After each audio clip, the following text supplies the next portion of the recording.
Hello, this is just the second part of the MAT 2011 short answer questions. I'm going to do F to J now. My quick overview of these is I actually, weirdly enough, found I think the last three questions some of the easiest in the short answer questions, which is really unusual, I think. I think this one and G are quite hard, particularly G, actually. I think it's quite abstract, but H, I, and J I quite liked. But anyway, let's take a look at them without further waffling. When I see something like this, and they're talking about circles, well, let's do it the way we normally handle circles, as in if you were interested in finding the center and the radius, you would complete the square twice, essentially. And yeah, so we got a cos theta and a sine theta involved. It's not going to be the end of the world. We just let it kick around and see how things work out. I've got 8y sine theta here. I'm going to move the minus 10 over, actually. And I'm just going to complete the square on this bit, complete the square on this bit, because that's what we do in order to find the center of the circle and also the radius of the circle.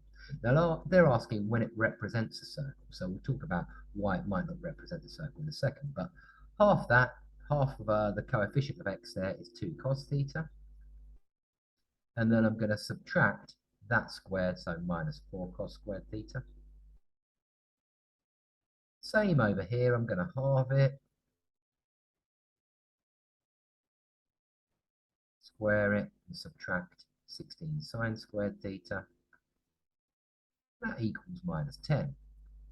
Then I'm just going to simplify this side to x plus 2 cos theta all squared plus y plus 4 sine theta all squared. And I'm going to dump the other side over here. Now, whenever you've got a cos squared plus a sine squared, you want to be thinking cos squared plus sine squared is 1. So if we rewrite that 16 sine squared as 4 plus 12, then I'm going to have 4 cos squared theta. Apologies for my handwriting. Plus 4 sine squared theta. And obviously, I wouldn't write this down in the exam. I would have already changed that into 4 because you don't have to worry about your working in this bit, but I'm just trying to do it so you can see clearly. Plus another 12 sine squared on the end, and then we've got it. Okay, right. Now, clearly these two can represent the center of the circle. That's not a problem at all because 2 cos theta is a value which is just trapped between 2 and minus 2. So what we're seeing here is the x coordinate is definitely going to be between 2 and minus 2. Same with the y coordinate, but with 4, it's definitely going to be between 4 and minus 4, the center of the circle. That's not a problem. That can still represent a circle, provided the radius isn't negative. It will represent a circle. And that's what we need to consider. So rather than writing that down again, I'm just going to write, well, this is the same as, that's clearly 4. 4 minus 10 is minus 6 plus 12 sine squared theta. And then you just got to realize, well, this has to be positive because radius is a radius. It can't be negative. And if that's positive, then 12 sine squared theta needs to be greater than or equal to 6. Well, you know, I'd say greater than, really, strictly speaking. Greater than 6. And so sine squared theta is greater than a half. Now, like I say, you want to be top notch with these kind of things. So square root, you're going to get sine theta. Well, think about the graph. And, you know, when sine theta is a half, sine theta is clearly it's going to be about 1 over root 2. Yeah. Now I'm going to write that. Yeah. Like that. Now, sine theta is going to be greater than 1 over root 2 when theta is trapped between pi over 4 and 3 pi over 4. And here I've just got a naff little sine x diagram, and I can see that sine theta is going to be above 1 over root 2 when, when you're between pi over 4 and 3 pi over 4. So it never hurts to draw a quick diagram at the end there when you're working with an inequality. You know, you've got to be slightly careful with inequalities. But we've got a positive number on the right-hand side, and that's why I can square root it without any worries. You know, it's only when you've got the possibility that things are negative that you have to be slightly careful in square rooting. Anyway, so the answer is B there, and that wasn't too bad. Okay, this one for me anyway, and this is just a personal thing. I thought it was probably the most difficult one, although, you know, like I said, I did this for toothache and I sort of faffed around a bit on B. So there we go. But anyway, let's do this one. Now, for initial thoughts, this is f of x, but they want me to integrate f of x squared minus 1. That's weird. And it means I really want to write out what f of x actually equals here. Now, it's one of these kind of piecemeal functions where we're saying, okay, it's 0 when x is between minus 2 and minus 1. That's all we know. Up at minus that one or equal to minus 1. It shouldn't affect anything really there. It's going to be, well, this graph, you see that line, you want to be able to see straight away. It's got a gradient of 1. It's going through 1. So clearly, that's x plus 1, the line x plus 1 from minus 1 to 0. And then it's going to be 1 minus x for similar reasons between 0 and 1. And it's going to be 0 again from 1 to 2.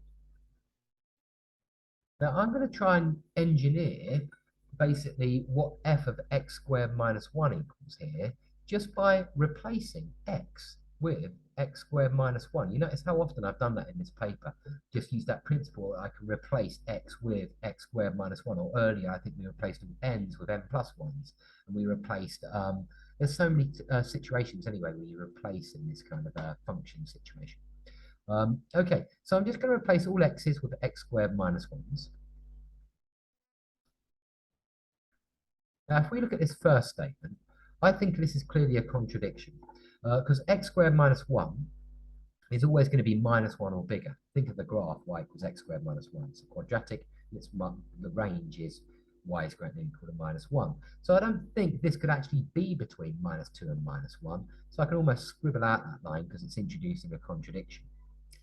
Okay, what about x plus 1? Well, I'm going to replace the x here with x squared minus 1 plus 1. So that's just going to become x squared, and this is super useful. Now, you've got to check, because the range is also going to be affected as well here. We make these less than or equal to, so it does, kind of have the continuity. Okay, right. What does this mean? Well, add 1 to both sides. You're going to get 0 is less than x squared, which is less than or equal to 1. And so this is certainly the case when x is between 0 and 1, because if you square root both of those, you get the same values. And so if x squared is stuck between 0 and 1, then x is stuck between 0 and 1.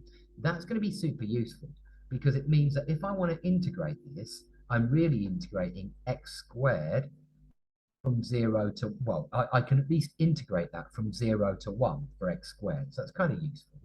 Now, if I plug it into the next bit, and I genuinely did this, I get 1 minus x squared minus 1, which simplifies to 2 minus x squared. Check that out using brackets judiciously. But that's between 0 and x squared minus 1. And that gives me like between 1 and 2 for x squared. I'm just kind of writing these down at the side. And if I square rooted that, I get 1 to root 2. But the thing is, I'm not interested in the range from 1 to root 2, because I'm only integrating from 1 to minus 1. And then the last one, similarly, you get something kind of like not very useful, basically, but I'm still going to write it down just to show you my thinking in this question. Take away 1, you get 0 to 1.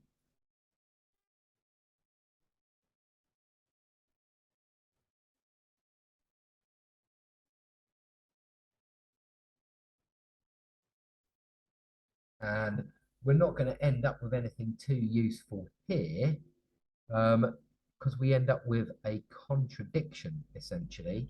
And that's because, sorry, yeah, I've just realized I made a mistake. Apologies. I can't add 1. I seem to have problems adding 1 at the moment. That's going to be between 2 and 3. And obviously, we're not interested in that. In fact, I might just stop there with that one, root 2 and root 3. I'm just not interested in that. So anyway, at this point, I realized, well, I definitely know how to integrate it if I'm doing 0 to 1. But then I thought, hang on a second. This is an even function. Yeah, you want to know about even functions if you're doing this paper. I know it's not in the A level anymore for certain syllabuses, but it's just really useful. It's nice to comment on it. An even function is just where you've got reflective symmetry in the y-axis. And any even function that you integrate from minus 1 to 1, if it's got reflective symmetry in the y-axis, you could just integrate from 0 to 1, and you'd, double it then, and you'd have minus 1 to 1. That's what I could do here. Now, how do I know it's definitely an even function? Well, f of x is an even function, and x squared minus 1 is an even function. Now, it would be a sort of really, really, really short proof to prove that if f and g are even functions, then f of g is an even function as well. The composite is an even function. I can easily prove that by pointing out if I had f of g of minus x, well, that's the same as f of g of x, because g of minus x is the same as g of x if g of x is an even function. That's the formal definition for even functions as well, f of minus x equals f of x. But yeah, if you've got an even function g and an even function f, and you do the composite of an even function with an even function, then you've still got an even function. Because it's just reflective symmetry in the y-axis. And so what I can do now is just integrate x squared from 0 to 1 and double it. And that's going to easily give me 2 times x cubed over 3 between 0 and 1. And that's easily noticed to be 2/3. D. Done. I thought that was quite tricky. That's got some subtleties to it. It really has. My answer might look slightly different, I think, to the way they've done it. Good. Okay, I've just realised now that I haven't actually copied the questions for these, so let me just quickly do this now. Apologies for slight faffing about here, but so let's do this. New. Oh, hang on, this is the solutions as well. Sorry about that. Let's see. Oh yeah, I'm going to have to give me one moment, people. I'm just going to be faffing about a little bit at the top here. Paper. Scroll down to H. That's the one we're on, isn't it? I quite like this one as well. So let me just crop it, copy it, and put it on the whiteboard. There we go. Okay, this one, I must admit, I thought, what's it doing at the back here? It just isn't that bad. This is standard stuff, so I was quite surprised with this one. This is clearly 2 cubed. Now, if you're doing 2 cubed, and I'm going to do this a bit quicker with the other ones, times log base 2 of x, well, you just times the powers together, yeah? This is clearly 3 squared, times by log base 3 of x, and this is clearly 2 squared, times by log base 2 of x. These simplify really nicely, and that's log base half of a quarter. And remember, logs find powers. What do you need to put half to the power to get to a quarter? It's 2. Yeah, so I've got plus 2 on the end. Now this is really easy to simplify because you times the powers there, but then you can flick that up as a power. So that's really 2 log, and I definitely didn't write this much down when I did this. Sort of did a lot of it in my head. 2 log base 2 of x cubed. That's just x cubed. Because if you ever do 10 to the power of log base 10 of stuff, then that just equals stuff. Yeah, because 10 to the power of and log base 10 are inverse functions. They undo each other. That's how you undo a logarithm. Think about e to the power of ln. They undo each other. They are inverses. You definitely want to understand logs like that. So this is just 3 to the power of log base 3 of x squared. So they're going to undo. This is just 2 to the power of log base 2 of x squared. Of x, sorry. Oh, is it x squared? It's x squared. And then we've got the plus 2. And so finally, and I did this a lot quicker, like I say, you get x equals x cubed minus x squared plus 2. So basically, this question is how many positive values solve this cubic? Well, this is factor theorem, isn't it? Because we're going to get 0 equals x cubed minus 2x squared minus x plus 2. And, you know, maybe I just saw this quickly and got lucky, but I definitely thought, for me, anyway, the last time I looked at it, this was one of the ones I did super quickly. You know, we're going to find a factor here. I guessed at 1 first. And guess what? It worked. 1 minus 2 minus 1 plus 2. You know, just write that down. And you can see it goes to 0. Yeah. And so I know the factor of this now. And now you know how I often encourage you to be able to divide these super quickly. No faffing, none of that long division stuff. X minus 1, we get x squared. You're going to get minus x squared, so you're going to need another minus x. That gives you another minus x squared. That's going to give you a plus x, but we need a minus there to make a minus 2. I'll happily do a video on how I do that division. It's not that bad, it really isn't. We get another repeated, oh, hang on, this is minus 2 plus 1. Okay, so That's clearly got positive values. X is 1 and X is 2. I've actually solved it. You could even plug that in for the paranoid to check that it genuinely does solve that. I strongly advise doing that actually when you're solving equations. And you're going to get the answer as C. Okay, last two. Right, I'm just going to have to quickly take pictures of these, but it won't take me a second, I promise. So I don't want to faff you about.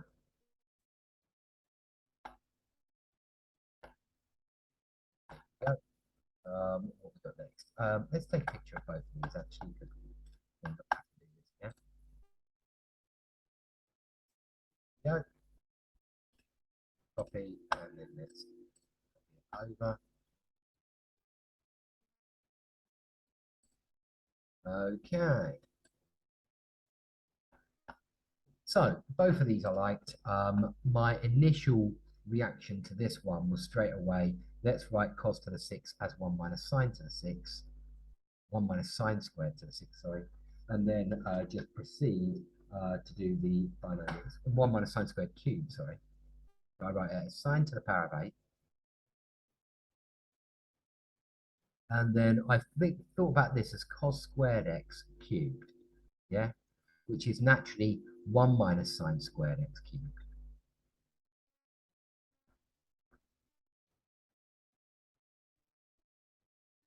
And I wasn't going to sit there writing sine down a million times, so I wrote it as s to the 8 plus, now remember these expansions should be quick, 1 minus 3s squared plus 3s to the power of 4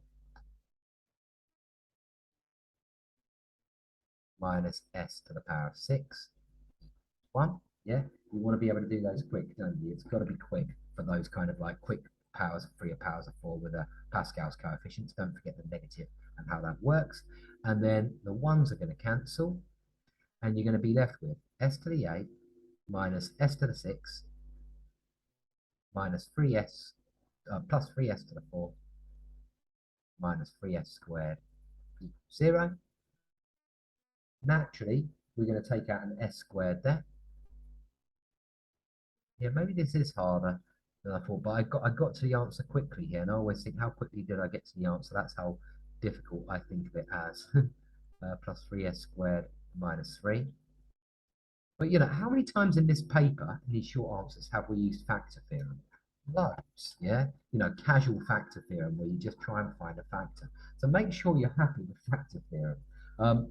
Here, I just thought, well, 1 minus 1 plus 3 minus 3 is 0. It's always the same. Sine theta equals 1 here is a factor. So you're going to get s squared, and then you're going to get s squared minus 1. Remember, you're dealing with s squared here, not s. So it's s squared minus 1. And then what do we need to multiply this by? Well, s to the power of 4 will give us s to the 6. That's going to give us a minus s to the 4. Good, that's what we wanted. So if we have a plus 3 here, that's going to give us plus 3s squared minus 3. And you've divided it. None of that faffing around long division. Remember what s represents though here. S is sine theta. Sine theta, when you're doing it to the power of 4 and then adding 3, well, this can never be 0, yeah? Because sine theta is trapped between 1 and minus 1. And in fact, sine theta to the power of 4 is trapped between 0 and 1. And therefore, you're never going to get minus 3 here. Basically, what I'm arguing for is sine to the power of 4 theta never equals minus 3. And I hope you can see that's obviously true. So that's got no solutions. And we're wondering about how many solutions there are. This does have solutions. And do remember the range here, which is root 2 pi. So sine squared theta equals 0. Clearly, we're going to get sine theta equals 0, in which case theta equals 0 or pi. You don't get 2 pi because it's strictly less than that. The other one is sine squared theta equals 1, which means sine theta equals 1 or minus 1. And just seeing the sine curve in my head, I can see theta is pi over 2. Or here, it will be 3 pi over 2 in their given range. And so you have 4 solutions. I like that question. Maybe they're becoming a little bit easier for me as I do more of these like math challengey style or extension paper style questions. But I like that one.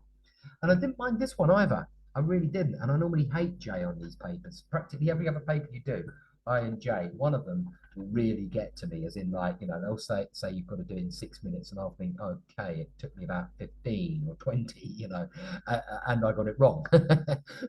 So yeah, I don't think this is typical of part J. Okay, so let's have a look at it. You've got f1 is 1, and f of 2n is f of n. Now, these are really abstract function questions, and they are weird. There's no doubt about it. We've got to sum f1 to f100, so there must be quick ways of doing it. Well, my first thought was f2 equals 1, because f of 2 is f of 1, which is 1.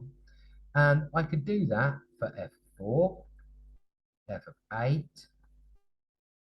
f of 16, f of 32, and f of 64, can't I? And I'm making a point here, all powers of 2 must be 1. So that's what I first realised. All powers of 2 must be 1. Well, I better look at this bit. Can't ignore some parts of the question, because obviously I've only got a few of the results there. I've got f of 1, 2, 4, 8, 16, 32, and 64. So I've only got 7 of the 100 values I need to find. So how do I find f of 3? Well, f of 3, this is going to be where n is 1. Yeah? So that's f of 1 all squared. So that's 1 all squared, which is 1 squared, which is 1, minus 2, which is minus 1. Yeah? And I thought about other numbers, f of 5. Well, this is another odd number, yeah? And all numbers, all odd numbers, where you're doing this, you're just going to pick the relevant n value. For n is 5, it's going to be n is 2. And you're going to be doing f of 2. Well, f of 2 is 1 squared once again, minus 2, which is minus 1, yeah? Now, it doesn't really take too much for it to realize, okay, you know, whenever I need to find an odd number like that, I'm always going to be doing either 1 or minus 1 squared, because when you pick an odd number, if you're picking an odd number here, like let's say 15, yeah, well, yeah, let's say 15. I want to use one. We've just done one where this has ended up, f of n has ended up being even, yeah, and we've done one where n has been odd. So it doesn't matter whether n is even or odd. You're either going to be squaring 1 or minus 1 there, you know, and you're going to be getting minus 1. So all odd numbers are going to be doing that, yeah? So I'm just going to dot, dot, dot down there. Now, what about if I've got an even number, which isn't a power of 2? That was my next thing to investigate. Well, f of 6 is going to be the same as f of 3. Now, I get that from this fact.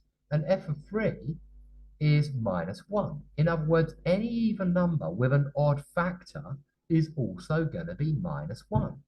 Now, I think I've covered all bases then, because I've done all the powers of 2, I've done all the odd numbers, and I've done all the even numbers with an odd factor.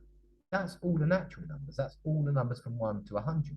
So I think all I really need to do now is I've got 7 plus, that's all the powers of 2 accounted for, and then every other number is going to be negative 1. And how many of them are there? 93. So I'm going to do 7 plus minus 93, or in other words, 7 minus 93. That's minus 86, so that's A. And I had to check the answer. I was so convinced I'd oversimplified it or done something wrong. But yes, it seems to be the correct answer. Let me know in the comments if you think I'm overlooking some subtleties in that question. I probably am, but from what I can see, that's all there is to it. Okay, thanks for listening. That's the end of this video. So yeah, thanks for listening. Bye-bye.